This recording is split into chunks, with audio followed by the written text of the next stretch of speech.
కదలి రండి తెలుగుదేశ కార్యకర్తలారా, త్యాగాలకు వెనుదీయని దేశభక్తులారా.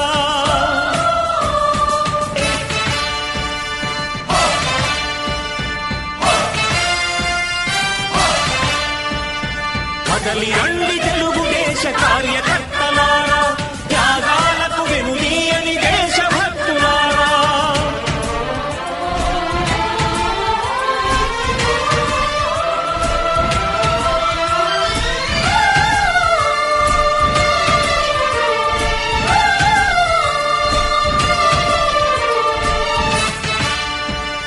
యావత్ భారతదేశంలోనే ఏ ప్రాంతీయ పార్టీ లేని బలం ఒక తెలుగుదేశం పార్టీకి ఉంటుంది.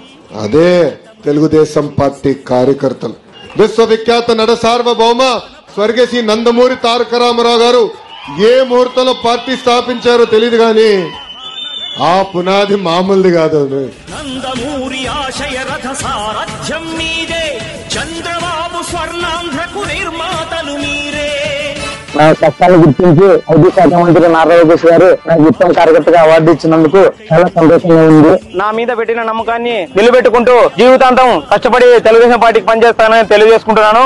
జై తెలుగుదేశం, జై నారా చంద్రబాబు నాయుడు, జై లోకేష్. ఏ పార్టీలో కూడా కార్యకర్తలకి గుర్తింపు లేదు, మా తెలుగుదేశం పార్టీలోనే గుర్తింపు ఉందనడానికి ఇది ఒక నిదర్శనం అన్న.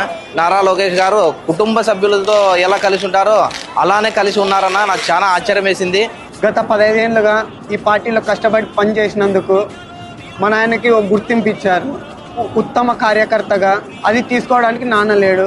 గత నెల రోడ్డు యాక్సిడెంట్లో డాడీ చనిపోవడం జరిగింది. ఈ విషయం నారా లోకేష్ అన్న గారికి తెలియజేయడం, మీ పెద్దగా నేనుంటాను, కష్టం వచ్చినా నష్టం వచ్చినా అని నేనే భరిస్తానని మాకు హామీ ఇచ్చినాడు.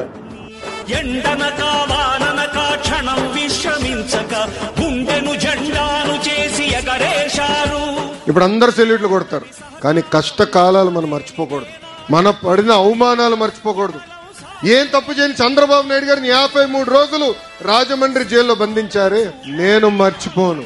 పల్నాడు జిల్లాలో ఎన్నికలు జరుగుతుంటే మన చంద్రయ్య నడి వీధిలో రోడ్డు పైన పడుకోబెట్టి ఒక్కసారి వాళ్ళ నాయకుడికి జై చెప్పమన్నారు, ఒక్కసారి వాళ్ళ పార్టీకి జై చెప్పు, నేను వదిలేస్తాడు. ఆయన ఒక్కటే నవ్వుతా అన్నాడు, జై తెలుగుదేశం, జై చంద్రబాబు నాయుడు.